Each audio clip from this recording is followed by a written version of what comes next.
प्रदेश मजलिस इत्तेहादुल मुस्लिमीन मोहतरम जनाब अली साहब, फर्जन जनाब अतीक साहब, जिला सदर एडवोकेट फहीम साहब, फुरखान चौधरी साहब, डॉक्टर यामीन सैफी विधानसभा सदर साउथ, शहर सदर हाजी नौशाद कुरैशी साहब, मौलाना असद जमाली तंजीमी सेक्रेटरी, जनाब सैयद राना साहब, शोएब त्यागी साहब, मोहतरम जनाब पवन राव अम्बेडकर साहब, नौफिल रोमानी साहब जनरल सेक्रेटरी यूपी, कारी खालिद साहब सदर जमीयत उलमा मीरठ, डॉक्टर मेहताब चौहान साहब वेस्ट यूपी के इंचार्ज, फरहान जुबैरी साहब, हाजी शाहिद सैफी साहब, आवेदक प्रत्याशी साउथ मीरठ, इमरान अंसारी, अनस कुरैशी, विनोद जाटव साहब, मौलाना एजाज साहब, हाजी साहिद साहब, गुलाम साबिर साहब जनरल सेक्रेटरी यूपी, हाजी शाहिद खाजी अंसारी वेलफेयर सोसाइटी के सदर हैं, मौजूद हाजरीन इकराम, बुजुर्गान मिल्लत, मेरे नौजवान साथियों, आपका बेहद शुक्रिया कि आपने आज अपना कीमती वक्त निकालकर मजलिस इत्तेहादुल मुस्लिमीन के इस जलसे आम में शिरकत की। मैं आपका तहे दिल से आपका शुक्रिया अदा करता हूँ। मेरे अजीज दोस्तों और बुजुर्गों, नौजवान साथियों, अभी आपने मजलिस इत्तेहादुल मुस्लिमीन के जिम्मेदारों से बसीद और अफरोज खिरख्ताबाद को सुना। मैं आपसे गुजारिश करने आया हूं और आपको ये बताने आया हूं और आपको ये तयख्खुन देने आया हूं कि मैं उत्तर प्रदेश को अपनी जाती अनानियत के लिए नहीं आया हूं। मैं उत्तर प्रदेश में अपनी मकबूलियत में इजाफा करने के लिए नहीं आया हूं। मैं अगर उत्तर प्रदेश को आया हूं और इंशाअल्लाह आता रहूंगा, सिर्फ मेरा मकसद एक ही है और अल्लाह सुब्हाना व तआला मेरी नीयत से वाकिफ है। मेरा उत्तर प्रदेश को आना और यहां पर मेरे मजलिस के रुफ़क़ाओं के साथ मेहनत करना, जुस्तजू करना, उसका एक ही मकसद है, हमारी एक ही ख्वाहिश है कि इस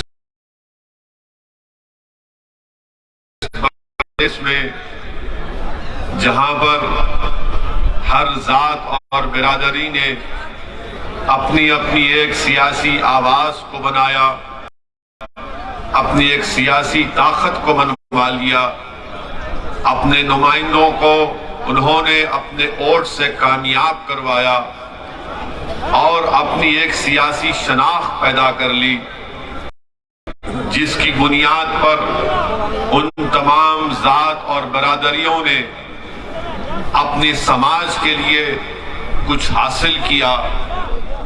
अगर कोई समाज इतनी बड़ी तादाद में रहने के बावजूद भी अगर उसने अपने लिए कुछ हासिल नहीं किया, अपने बच्चों के तालीम का इंतजाम नहीं कर पाए, जिन्होंने अपने मुस्तकबिल को रोशन नहीं कर पाए, जिस समाज की आंखों के सामने बाबरी मस्जिद को शहीद कर दिया गया, जिस समाज के सामने मस्जिद को शहीद करने वालों को कोर्ट ने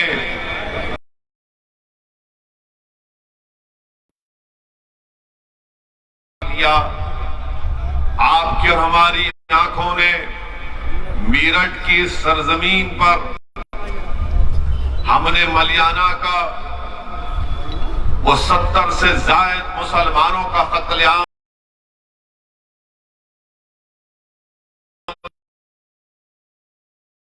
मेरठ में हाशिमपुरा में 40 से ज्यादा मुसलमानों को यूपी की पीएसी पुलिस ने ले जाकर नदी के किनारे में उनको गोली मारकर उनको हलाक कर दिया, शहीद कर दिया। हमने फसादों को देखा, मगर मैं आज आपसे हाथ जोड़कर अपील करने आया हूं कि उत्तर प्रदेश के 19% मुसलमानों को अपनी एक सियासी अलहायदा ताकत बनाने की जरूरत है। आपको अपनी लीडरशिप को बनाना है। आपको, अगर आप चाहते हैं कि उत्तर प्रदेश में आपको आपका हिस्सा मिले, आपका मुकाम मिले, आपको इज्जत मिले, आपसे नाइंसाफी का खात्मा हो, आपके मासूम बच्चे और बच्चियों को स्कूल मिले, नौजवानों को कॉलेज मिले, नौजवानों को नौकरी में उनका हिस्सा मिले, पुलिस का जुल्म का खात्मा हो, तो याद रखो आपको एक सियासी ताकत बनना पड़ेगा।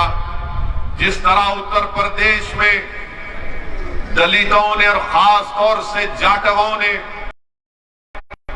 बहन मायावती को अपना नेता बनाया, जिस तरह उत्तर प्रदेश के यादवों ने मुलायम सिंह यादव को अपना नेता बनाया, जिस तरह यहां पर हर समाज लोगों ने जाटों के लिए चौधरी चरण सिंह से लेकर अजित सिंह से लेकर आज उनके बेटे ये कहते हैं कि जाट हमारे साथ है। मेरे अजीज दोस्तों और बुजुर्गों, यहां पर कुर्मियों ने कई नेताओं को अपने पैदा किया। कितनी ऐसी बिरादरियां हैं, ठाकुर हैं, जो आज उत्तर प्रदेश के मुख्यमंत्री को योगी जरूर है मगर उसको अपना ठाकुर नेता मानते हैं। ब्राह्मण समाज के लोग हैं। एक गवर्नमेंट ऑफ इंडिया में नरेंद्र मोदी की सरकार में एक मंत्री है जिनका नाम टेनी है, क्योंकि उनका ताल्लुक उनकी गाड़ी से उनके ही घर में एक साजिश रचाई गई और उस साजिश के नतीजे में उनके बेटे ने अपनी गाड़ी से 4 किसानों को रौंद दिया। मगर नरेंद्र मोदी, जो अपने आप को बड़ा बहादुर वजीर आजम कहते हैं, वो ब्राह्मण समाज को नाराज नहीं करना चाहते और टेनी को अपनी कैबिनेट से नहीं हटाते। क्यों नहीं हटाते? क्योंकि अगर मैं इसको हटाया तो उत्तर प्रदेश के ब्राह्मण समाज के लोग नाराज हो जाएंगे। अपने ही गाड़ी से उनके बेटे ने 4 किसानों को खत्म कर दिया। मैं आपको ये मिसालें इसलिए दे रहा हूं ताकि आपको अंदाजा हो जाए, आपको जानकर तकलीफ भी होगी कि मलियाना का फसाद कब हुआ था। मलियाना का फसाद मई 34 साल हो गए। 70 मुसलमानों को गोली मारकर शहीद कर दिया गया था। अब तक मुकदमा खत्म नहीं हुआ है। 800 तारीख कोर्ट ने दी और हर तारीख 800 तारीख हो गई, माने क्रिमिनल तारीख बन गई कि 70 मुसलमानों को 34 साल पहले गोली मारकर शहीद कर दिया गया, कत्ल कर दिया गया। 34 साल में कांग्रेस की सरकार, 34 साल में बीएसपी की सरकार, 34 साल में समाजवादी की, बीजेपी की सरकार, मगर किसी ने भी उन मलियाना करने वालों से इंसाफ नहीं किया। मेरे अजीज दोस्तों और बुजुर्गों, याद रखो, आंध्र प्रदेश में मुसलमान अगर सबसे कम ग्रेजुएट हैं तो मुसलमान है, सबसे ज्यादा ड्रॉप आउट है तो मुसलमान है, सबसे ज्यादा अगर जेलों में अंडर ट्रायल है तो मुसलमान है। 19% उत्तर प्रदेश में मुसलमान है और 28% जेल में अंडर ट्रायल है। बताइए, इसके बावजूद भी आप अगर करवट नहीं लेंगे तो कब करवट लोगे मुसलमानों? क्या जब शोर क़यामत होगा तुम उठोगे? मैं आपको ये दाद हासिल करने के लिए नहीं कह रहा हूं। मैं कोई शायर नहीं हूं कि कोई शेर पढ़कर आप वाह वाह के नारे लगाएंगे। मैं आपको बता ये रहा हूं कि जब आप यहां से उठकर जाएंगे तो मेरी ये ऐन ख्वाहिश है कि आप में एक तब्दीली पैदा हो जाए, आप में एक सोच पैदा हो जाए, आप में एक फिक्र पैदा हो जाए। क्योंकि आपने बरसों इन तमाम सियासी पार्टियों का साथ किया। बताइए हमने क्या हासिल किया, क्या मिला आपको? आपको हमेशा डराते रहे। 34 साल पहले, 60 साल पहले यही कहा गया फिरका परस्ती को शिकस्त दो, हमने फिरका परस्ती को शिकस्त दी। कभी कहा गया जनसंघ को हराओ, हमने जनसंघ को हराया। फिर कहा कि आपने कांग्रेस से नाराज हुए तो बीएसपी का साथ किया, उनसे नाराज हुए तो समाजवादी का साथ किया। आखिर आपने अपनी क़यादत क्यों नहीं बनाई? कोई कहेगा यहां पर कि नहीं, मीरठ से मुसलमान एमएलए बना, मीरठ से यहां पर इस इलाके से एमपी भी बना, मगर याद रखो वो तुम्हारा नहीं था। मुसलमान समाजवादी में भी है, मुसलमान बीएसपी में भी है, मुसलमान कांग्रेस में भी है, मुसलमान बीजेपी में भी है। मगर बताओ, क्या वो मुसलमानों का नेता है? नहीं, वो समाजवादी का नेता है, बीएसपी का नेता है। आपको अपना नेता पैदा करना पड़ेगा जिसको आप फख्र से कह सकें कि हाँ ये मेरा नेता है। आपने जिताया इनको, मगर वो चले गए बीएसपी में। आपने जिताया उनको, एमपी बने, इलेक्शन हार गए तो किसी और दूसरी पार्टी के चौखट पर चले गए। मैं आपको ये बताने आया हूं कि आप अपने वोट से अपने नेता को बना सकते हैं। ये काम आपको करना और इंशाअल्लाह हम करेंगे। आपका साथ, आपका ताउन रहेगा तो यकीनन ये काम होगा। डरने और घबराने की जरूरत नहीं है। हर आदमी आता है हर पार्टी का। अभी मुझे बताया गया कि आज के जलसेआम में आने से पहले बाद समाजवादी के और बीएसपी के नेता आवाम को रोकना चाहते हैं, पुलिस के जरिए से चेकिंग करा रहे हैं। अरे आप क्यों चेकिंग करा रहे हैं? क्यों इस्तेमाल कर रहे हैं पुलिस को? समाजवादी बीएसपी के नेताओं, बताओ क्या तुम मुसलमानों के नेता हो या तुम समाजवादी बीएसपी के नेता हो?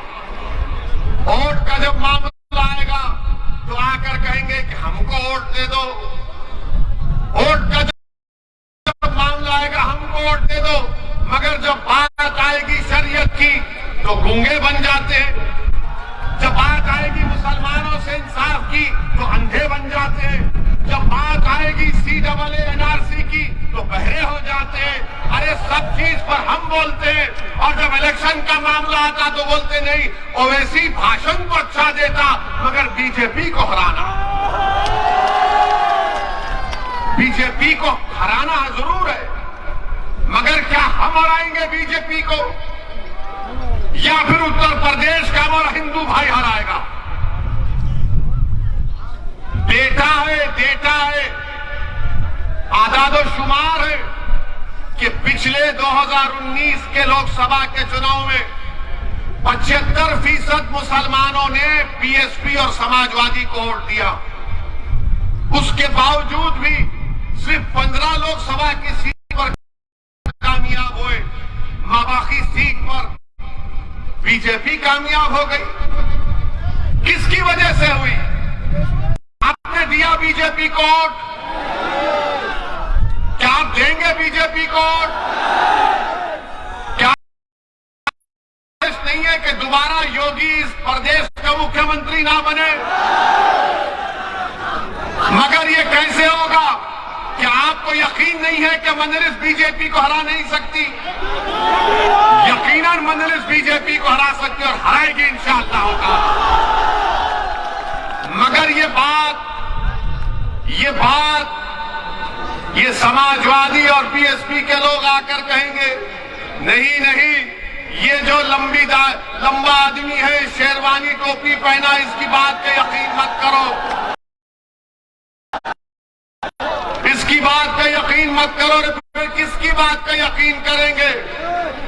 वो अखिलेश यादव समाजवादी पार्टी मुजफ्फरनगर का फसाद हुआ, इंसाफ नहीं कर पाए। वो समाजवादी पार्टी जो सरकार में थी, स्लॉटर हाउसेस के लाइसेंस दे सकती थी, लाइसेंस नहीं दिया। वो समाजवादी पार्टी जो मुसलमानों से रिजर्वेशन का वादा किया, नहीं किया। आप किसकी बात का भरोसा करेंगे? हाँ, मुसलमान जीत सकता जरूर है, मगर आपका नेता नहीं बन सकता, आपका लीडर नहीं बन सकता। आपको अपना लीडर बनाना है। आपने सुना अभी कि हमारे भाई अतीक साहब गुजरात अहमदाबाद की जेल से अपना दर्द भरा पैगाम आप तक पहुंचा रहे हैं। हमारी बहन अपने शौहर का दर्द भरा पैगाम आपको पढ़कर सुना रही है। क्या किया इन्होंने? अतीक साहब ने क्या क्या नहीं किया इनके लिए? बदनामगी मोल ली इनके लिए, सत्ता दिलाई इनको और उनको जेल में डाल दिया गया। आजम खान जेल में है। क्या मुकदमा आजम खान पर किस लिए जेल में डाला गया? कोई नहीं बोलेगा। मेरे अजीज दोस्तों और बुजुर्गों, मैं आपसे सिर्फ यही गुजारिश करने आया हूं कि इस चुनाव में आने वाले विधानसभा के असेंबली के इंतखाबात में उत्तर प्रदेश के मुसलमानों को अपना हिस्सा लेना है। आपको अपना हिस्सा लेना है और हिस्सा लेकर रहेंगे इंशाअल्लाह ताला। ये लड़ाई मंजलिस की हिस्सेदारी की है। ये लड़ाई हमारी भीख की मांगने की लड़ाई नहीं है। हम अखिलेश यादव के बगल में ठहर कर फोटो लेने के मोहताज नहीं है। हमको तुम्हारे फोटोओं की जरूरत नहीं है। हमको हमारा हक चाहिए और हम हक लेकर रहेंगे इंशाअल्लाह ताला। यकीनन बीजेपी को हराएंगे। किसने कहा नहीं हराएंगे? अभी अभी हम सुन रहे थे कि मीडिया के लोगों ने हमको मैसेज भेजा कि उत्तर प्रदेश में किसी जगह पर नरेंद्र मोदी देश के वजीर आजम ने कहा कि गंगा एक्सप्रेसवे से सबको फायदा पहुंच जाएगा।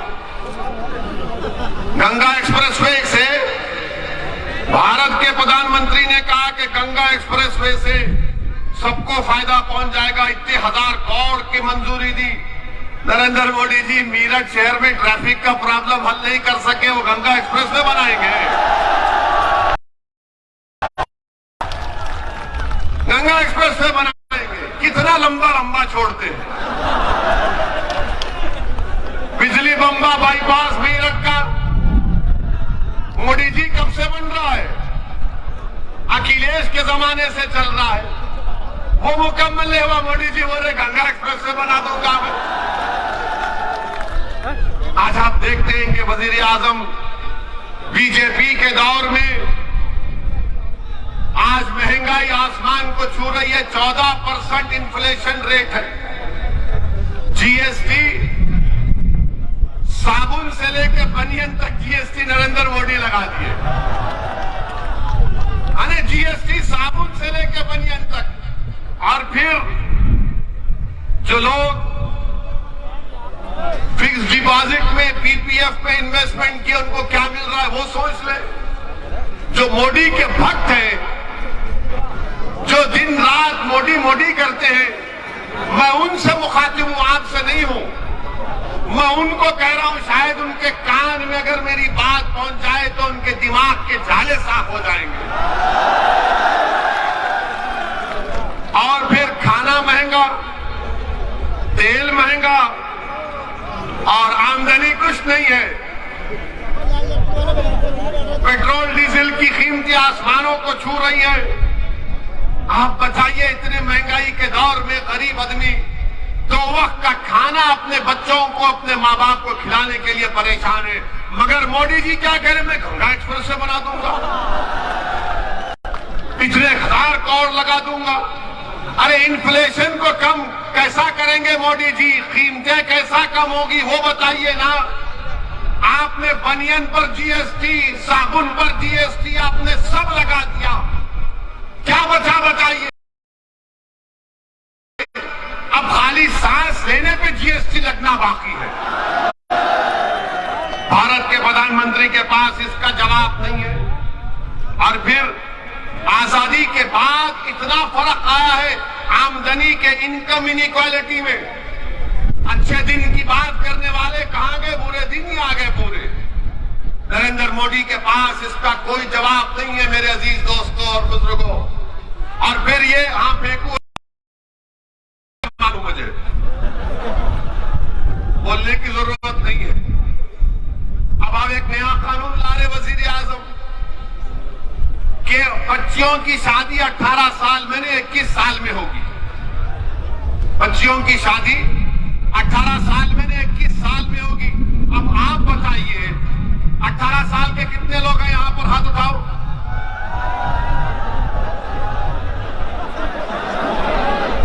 यानी अब आप वोट डालेंगे ना, आप अपने पसंद के विधायक को वोट डालेंगे ना। और कानून आपको इजाजत देता है बिजनेस आप शुरू कर सकते, आप कॉन्ट्रैक्ट भी साइन कर सकते। अब कानून यह भी कहता है कि अगर तुम्हारा दिल चाहा तो तुम किसी एक लड़की के साथ जिंदगी भी गुजार सकते हो। गुनाह नहीं है कानून में, गुनाह नहीं है। और कानून यह भी कहता है कि अगर तुम उससे ताल्लुकात पैदा करना चाहते हो, जिसका अंग्रेजी का वर्ड कह रहा हूं सेक्सुअल रिलेशनशिप, वो भी कर सकते हो। ये सब कर सकते, मगर मोदी जी बोले शादी नहीं कर सकते। हाय मोदी जी, आपको शादी से इतनी नफरत क्यों है? शादी जैसे इंस्टीट्यूशन से आपको इतनी घबराहट क्यों है? 18 साल में वोट डाल सकते, 18 साल, सुनिए, 18 साल में कोई ये तय करेगा कि देश का प्रधानमंत्री कौन होगा उसको मालूम, किसको मेरठ में वोट डालना उसको मालूम, किसको नहीं डालना उसको मालूम, किसको हराना उसको मालूम, कौन दल्ला है उसको मालूम, कौन जमीर फरोश है उसको मालूम, कौन मिल्लत का कौम का दुश्मन है उसको मालूम। मगर लड़की को भी मालूम, लड़के को भी मालूम, दोनों को मालूम। मगर मोदी जी बोले शादी 21 में ही करना। अब आप बताइए क्या कर रहे हैं? अच्छा, एक और कानून बनाने जा रहे हैं 18 से 21 साल का, मगर डेटा प्रोटेक्शन, यानी आपका जो सेल फोन है इसमें जो डेटा होता है, कानून मोदी जी ये बनाने जा रहे हैं कि अगर आप 18 साल के हैं तो अपना डेटा आप एक्सचेंज कर सकते हैं। यानी वो 18 साल में अपना डेटा एक्सचेंज करेगा, मगर अपने पसंद से लड़की शादी नहीं करेगी। मोदी जी शादी करने का इख्तियार नहीं है क्या? डेटा दे सकते, एक्सचेंज करेंगे, मगर शादी नहीं कर सकते। तो बोलेंगे बीजेपी वाले आज के भाषण के बाद ओवैसी और मुसलमान महिलाओं के हित में नहीं बात करते। बोलेंगे ये आए मुसलमान और ओवैसी महिलाओं के हित में बात नहीं करते। मोदी जी आप अंकल कब से बन गए हम लोगों के? आप देखते होंगे कि किसी महल्ले में अंकल होता है, अंकल का काम कुछ नहीं होता, बैठे रहते खाली, चाय मारे चाय क्या मारे। अंकल बोलते वहां क्यों जा रहे तुम? अंकल हर चीज पूछते, क्या खाए, क्या पहना, आज इतनी रात देर से क्यों आए। अब ये अंकल कह रहे कि शादी भी कब करना, क्या खाना तो शुरू हो चुका है, ये नहीं खाएंगे वो खाना चाहिए, ये इबादत करना चाहिए वो इबादत नहीं करना चाहिए। अब ये पूरे बीजेपी के लोग अब शुरू हो जाएंगे टीवी पर 6 बजे से देखना आप, हमारा भड़काऊ भाषण अब हो गया। अब बोलेंगे ओवैसी महिलाओं के औरतों पर जुल्म करता है। अरे पहले ये तो बताओ, जब 18 साल में लड़की वोट दे सकती है तो क्या उसको नहीं मालूम किससे शादी करना नहीं करना? और इस्लाम में जब तक बच्ची की रजामंदी नहीं है शादी नहीं होती,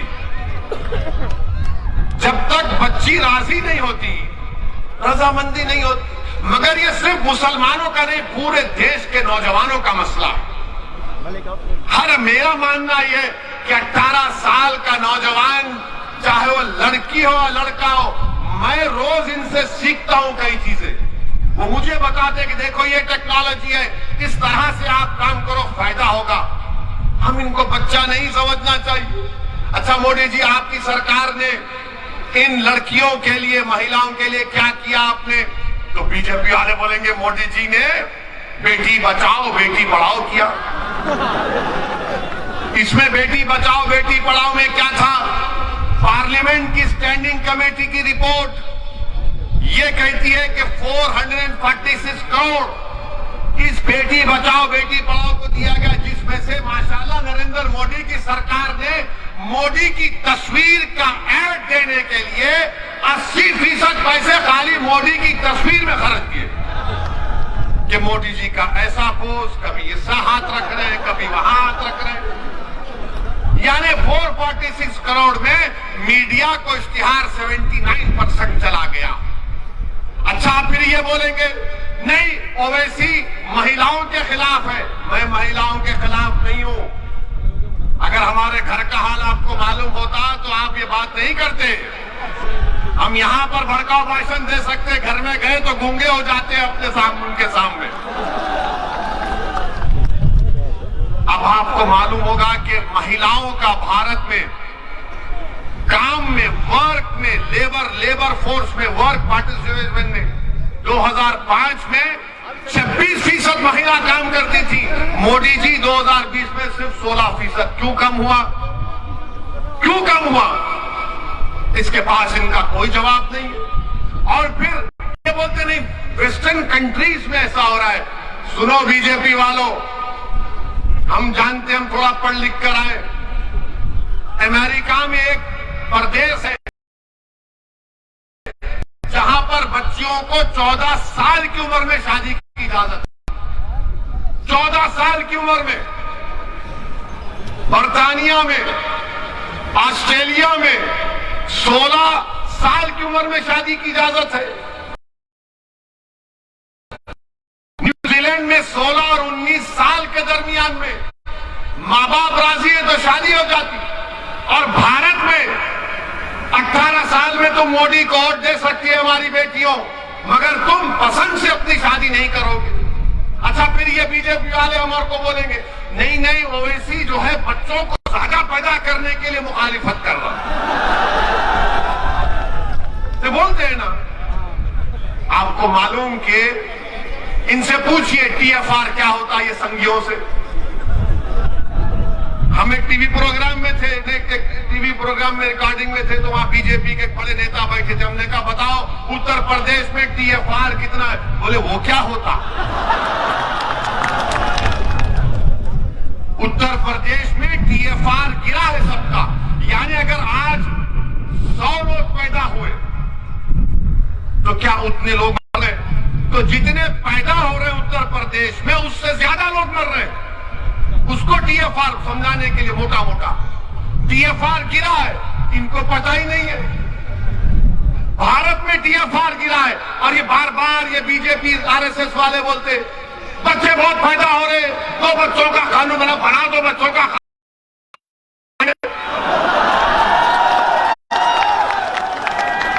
बनाओ।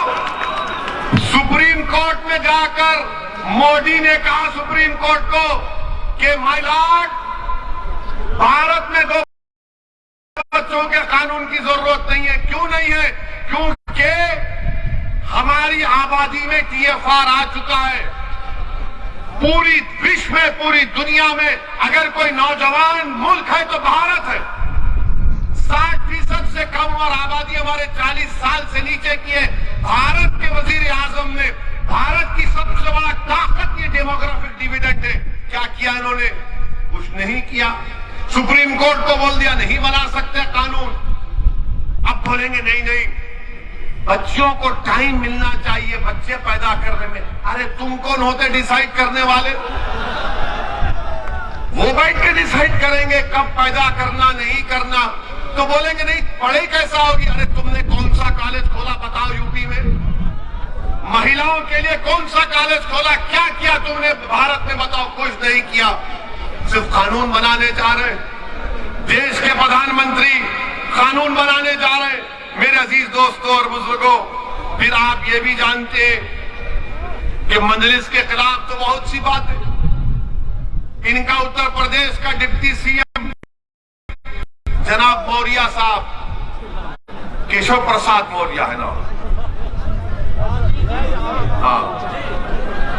और उन्होंने कहा कि सर पे टोपी पहनने वाले, लुंगी पहनने वाले, ये किसी को डराते थे। मौर्य जी, आपका समाज मौर्य है, आप हमारे बारे में सोचना छोड़ दो। आप, हम सर पे टोपी रखेंगे, चाहे आप कुछ भी कर लो, हम दाढ़ी छोड़ेंगे, मगर आप अपनी बात करो। बाबा ने आपको स्टूल पे बिठा दिया, बाबा ने इनको स्टूल पे बिठा दिया। बताओ, आप अपने मौर्य समाज के जिम्मेदार लीडर हैं, एक ठाकुर ने आपको स्टूल पर बिठा दिया और हमको बोल रहे हैं टोपी लूंगी। पहले अपने बारे में सोच लो आप। अच्छा, फिर उत्तर प्रदेश के बारे में बाबा बहुत बोलते योगी। आपको मालूम होना चाहिए कि नीति आयोग नीति आयोग की रिपोर्ट कहती है कि मेरठ में 21% लोग गरीब हैं, जिसमें गरीब में खाने को खाना नहीं है, स्कूल के लिए फीस नहीं है। ये नीति आयोग की रिपोर्ट है। अब कौन सा काम उत्तर प्रदेश में हो रहा है? अच्छा, फिर नरेंद्र मोदी बोलते सबका साथ, सबका विकास, सबका विश्वास। बनारस गए तो अपने भाषण में नरेंद्र मोदी ने औरंगजेब और शिवाजी का नाम ले लिया। आपने सुना ना कि क्या कहा? शिवाजी का नाम लिया। मोदी जी, क्या आप जानते शिवाजी की तारीख को? पूछो इन संघ परिवार के लोगों से, क्या तुम जानते शिवाजी की तारीख को? ये बोलेंगे शिवाजी मुसलमानों का खिलाफ था। नहीं था शिवाजी दीवाने, शिवाजी मुसलमानों का खिलाफ नहीं था। शिवाजी, पूछो इन बीजेपी वालों से कि शिवाजी की नेवी का चीफ कौन था, उसके बहरिया का? शिवाजी के तोप का चीफ कौन था? शिवाजी के साथ आगरा के किला में कौन था? शिवाजी जब आगरा के किला से भाग रहे थे तो कौन मुसलमान जिसका बेटा मुगलों ने उसको किडनैप कर लिया, अपनी जान दे दिया, ये पूरे के पूरे मुसलमान थे शिवाजी के साथ। मगर नरेंद्र मोदी बोलेंगे शिवाजी, नरेंद्र मोदी आप शिवाजी को जाने नहीं। शिवाजी के साथ आपको मालूम है मदारी मेहतर मुसलमान, इब्राहिम खान, दौलत खान, सिद्दी हिलाल, ये पूरे। और शिवाजी को एक सूफी बुजुर्ग, उसका नाम याकूब बाबा। मोदी जी, शिवाजी को अगर आप इतना मानते, बताओ आपके अतराफ में कौन मुसलमान है? कौन तुम्हारे अतराफ में मुसलमान है? तुम भारत के वजीर आजम हो, आप शिवाजी का नाम ले रहे हैं तो बताओ। मगर हम भारत के वजीर आजम से पूछना चाहते हैं कि क्या ज्ञान वापी ऐसा हो रही?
मस्जिद के बारे में कह रहा था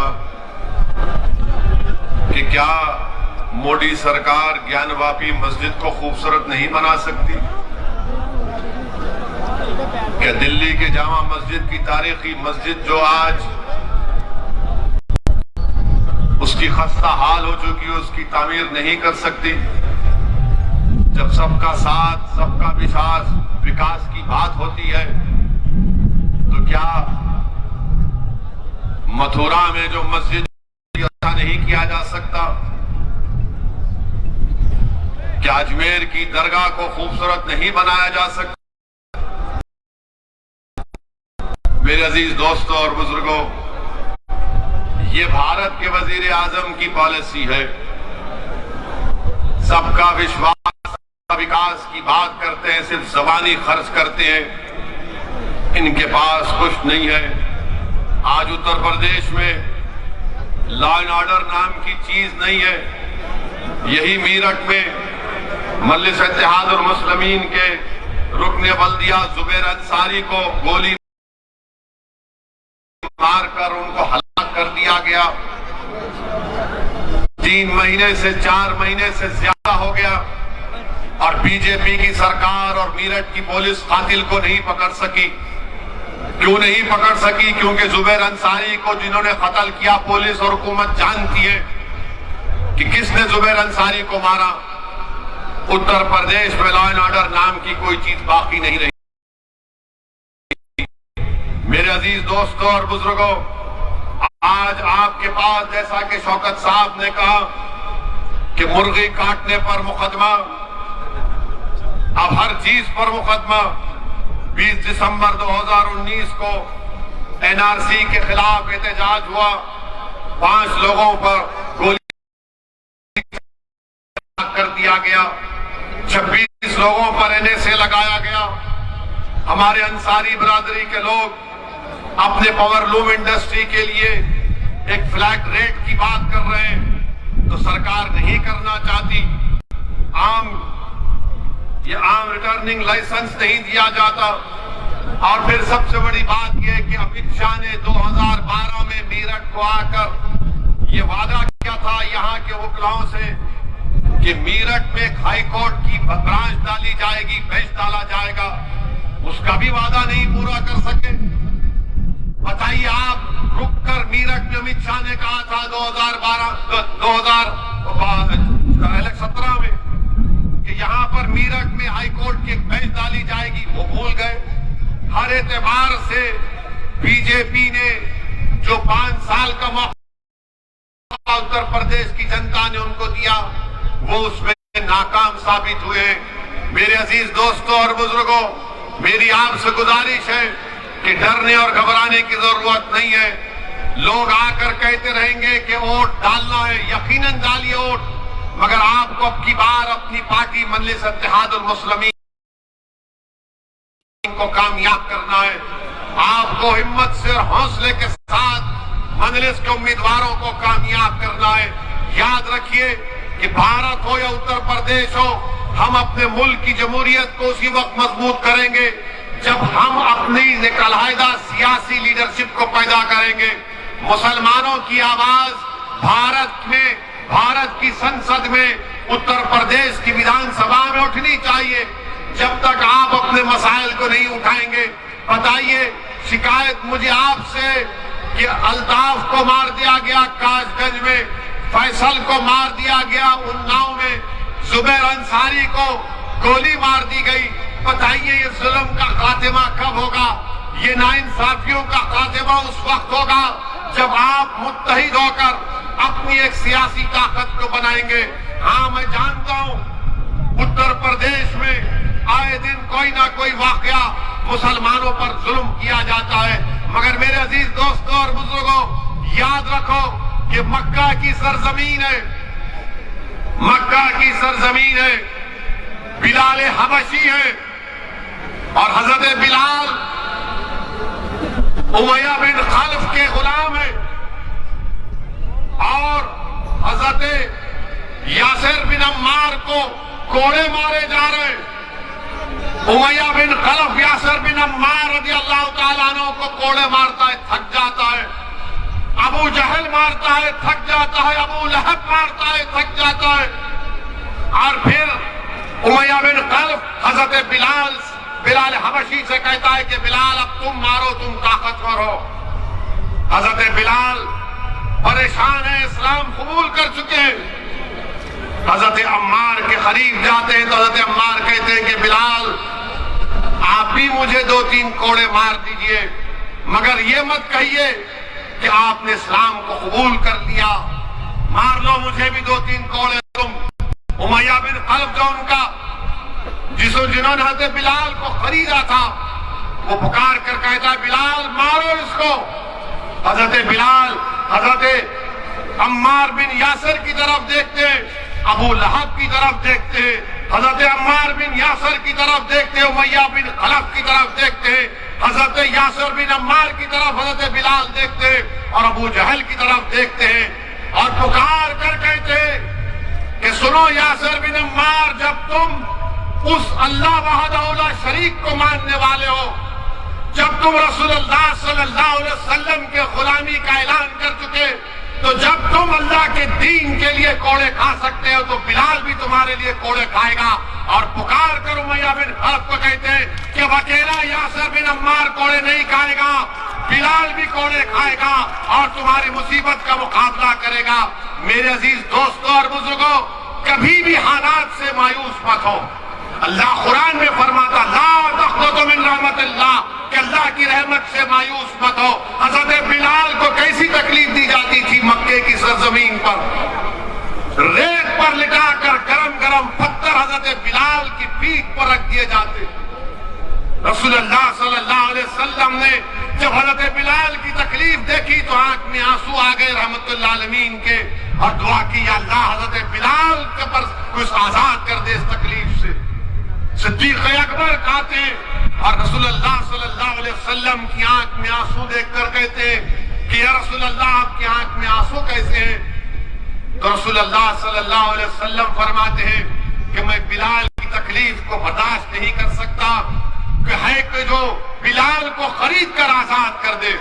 सिद्दीक अकबर जाते हैं, हजरत अब्बास से कहते हैं जो इस वक्त तक इस्लाम नहीं कबूल किए, उनसे कहते हैं कि जाओ उमैया बिन खल्फ से बात करो कि उसको आजाद करें और क्या कीमत होगी हम दे देंगे। उमैया बिन खल्फ राजी नहीं होता। सिद्दीक अकबर जब आकर कहते हैं कि मैं खरीदना चाहता हूं, आजाद करना चाहता हूं हजरत बिलाल को, तो जालिम उमैया बिन खल्फ कहता है कि मैंने 50 दिनार में हजरत बिलाल को खरीदा, 1000 दिनार देना पड़ेगा, और तुम्हारे पास जो दो रूमी गुलाम है उसको भी देना पड़ेगा। सिद्दीक अकबर राजी होते हैं। हजरत बिलाल को जब उठाते तो हजरत बिलाल, सीरत की किताबों में आया कि हजरत बिलाल जिस तरह हम सजदे में होते हैं उस तरह सजदे में गिरे हुए, और जिस्म पर गरम गरम पत्थर लगे हुए और खून बह रहा है। सिद्दीक अकबर हजरत बिलाल को उठाते, अपने घर को लेकर जाते, उनकी सफाई करते हैं, कपड़े पहनाते और उनसे कहते हैं कि चलो। हजरत बिलाल रोना शुरू कर देते हैं। उन्होंने जिंदगी में अपने बाप की मोहब्बत नहीं देखी थी, हजरत बिलाल ने खूब रोते। तो सिद्दीक अकबर उनसे कहते हैं कि बिलाल यहीं पर रो लेना, आका के सामने नहीं रोना, मैं दुनिया का रोना देख सकता हूं। रसूलुल्लाह सल्लल्लाहु अलैहि वसल्लम के आंख में आंसू को बर्दाश्त नहीं करते। दोनों मिलकर रसूलुल्लाह सल्लल्लाहु अलैहि वसल्लम के पास जाते। रसूलुल्लाह सल्लल्लाहु अलैहि वसल्लम हजरत बिलाल का इस्तकबाल करते और सिद्दीक अकबर से कहते हैं कि तुमने बहुत बड़ा काम किया, शुक्रिया। ये सिद्दीक अकबर हजरत बिलाल से कहते हैं कि रसूलुल्लाह के सामने रोना नहीं, सल्लल्लाहु अलैहि वसल्लम के सामने।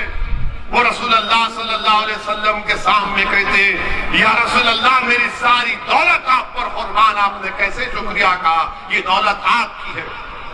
अब आप अंदाजा लगाइए कि वो हजरत बिलाल जिसको मारा जा रहा था, पीटा जा रहा था, अल्लाह के रसूल ने दुआ की, वो बिलाल आजाद भी हुए और अल्लाह के रसूल सल्लल्लाहु अलैहि वसल्लम ने हजरत बिलाल से कहा कि आओ बिलाल मेरे सीने से लग जाओ। मेरे अजीज दोस्तों और बुजुर्गों, याद रखो ये जुल्म खत्म होगा। ये जुल्म खत्म होगा इंशाअल्लाह ताला। जो लोग आज मजलूमों पर जुल्म कर रहे हैं, तुम खत्म हो गए, तुम्हारा जुल्म खत्म होगा, तुम खत्म हो गए, तुम्हारा वजूद इस जमीन से अल्लाह मिटाएगा इंशाअल्लाह। तुम्हारा जुल्म हमारे हौसलों को, हमारे पैरों में डगमगाहट नहीं पैदा करेगा। तुम जितना जुल्म करोगे हमारे हौसले बढ़ते जाएंगे, तुम जितना दबाओगे उतना उठेंगे इंशाअल्लाह ताला। क्योंकि अल्लाह ने कुरान में फरमा दिया, जिन्होंने अल्लाह पर ईमान लाया और डट गए जमीन पर, अल्लाह उनकी फरिश्तों से मदद करता। तो तुम डट जाओ जमीन पर, तुम डट जाओ जमीन पर, हिम्मत मत हारो। जैसा कि किसी शायर ने अच्छा कहा, इधर आ सितमगर हुनर आजमाए, इधर आ सितमगर हुनर आजमाए, तू तीर आजमा हम जिगर आजमाए। मेरे अजीज दोस्तों और बुजुर्गों, तारीख में भरी पड़ी है हजरत बिलाल की वो तकालीफ हमारे सामने। हजरत सुमैया को नेजा मारकर उनका हमल साकित कर दिया गया। हजरत सैयदुश्शोहदा हजरत हमजा की लाश से क्या किया गया था। तो तुम क्या समझ रहे हो कि हम पर जो जुल्म किया जाएगा?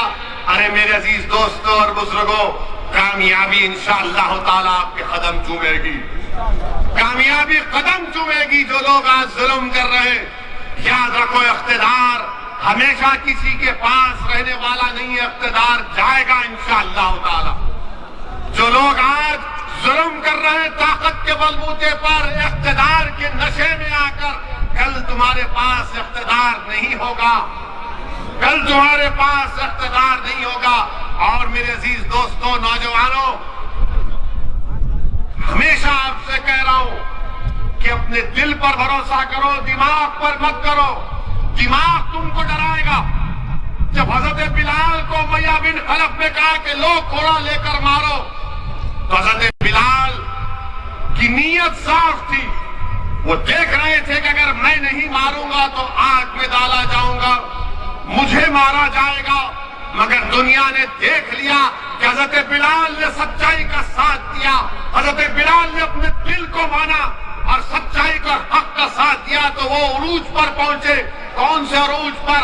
कि जब मक्का फतह हुआ तो मक्के की छत पर खड़े होकर सियाफाम हजरत बिलाल ने, साहब रसूल ने नमाज दी। मेरे अजीज दोस्तों और बुजुर्गों, नौजवानों, याद रखो, किसी शायर ने अच्छा कहा था, अकल को तनकीद से फुर्सत नहीं, अकल को तनकीद से फुर्सत नहीं, इश्क पर ईमान की बुनियाद रखो, इश्क पर ईमान की बुनियाद रखो। अगर तुम यही डरते रहोगे बीजेपी आ जाएगी, बीजेपी आ रही तुम्हारी ओट से नहीं, बीजेपी आ रही है तो हिंदुओं की ओट से आ रही है, मुसलमानों की ओट से नहीं आ रही बीजेपी। ये बात तुमको कोई नहीं कहेगा, ये बात तुमको कोई नहीं कहेगा। मैं तुम्हारे दरमियान में खोल कर कह रहा हूं, मैं किसी मजहब का खिलाफ नहीं हूं, मैं किसी मजहब का खिलाफ नहीं हूं, ना कभी रहूंगा। सत्य बयान कर रहा हूं, बल्कि मेरी तो ख्वाहिश है कि मजलिस के साथ दलित भी खड़ा हो, हमारा भाई, मजलिस के साथ हमारे ओबीसी समाज के भाई और उनकी बरादरियां खड़े हो जाए। हम तो चाहते हैं कि पूरा वंचित समाज एक जगह पर हो जाए, ये हमारी कोशिश है। मगर ये आकर कहना कि बीजेपी आ जाएगी, अरे बीजेपी मेरी वजह से नहीं आ रही है, बीजेपी आ रही है तो किसी और की ओर से आ रही है। वो मोदी का दीवाना हो चुका है, हम नहीं हुए हैं। उनके दिलो दिमाग पर मोदी छा चुका है, हमारे दिलो दिमाग पर मोदी नहीं छाया हुआ है। वो उनके तरफ भाग रहे और ये आकर ये समाजवादी के लोग, इन्हें ऐसा हो जाएगा, ओवैसी ऐसा बोलता है। अरे भाई मेरे, तुम्हारे दो पार्टी के एमपी कल कुछ बात बोल दिए तो तुम उनकी तरफदारी, उनका दिफा नहीं कर सकते। एक 90 साल के सांसद है, बुजुर्ग है, उनकी बेहद इज्जत करता हूं मैं, वो अपनी राय भी नहीं रख सकते। मेरे अजीज दोस्तों और बुजुर्गों, मेरी आपसे दबन गुजारिश है कि हमारे मसाइल हैं, तकालीफ है, मुश्किलात है, मगर हमको इस बार अपनी पार्टी को मजबूत बनाना है। डरने और घबराने की जरूरत नहीं है।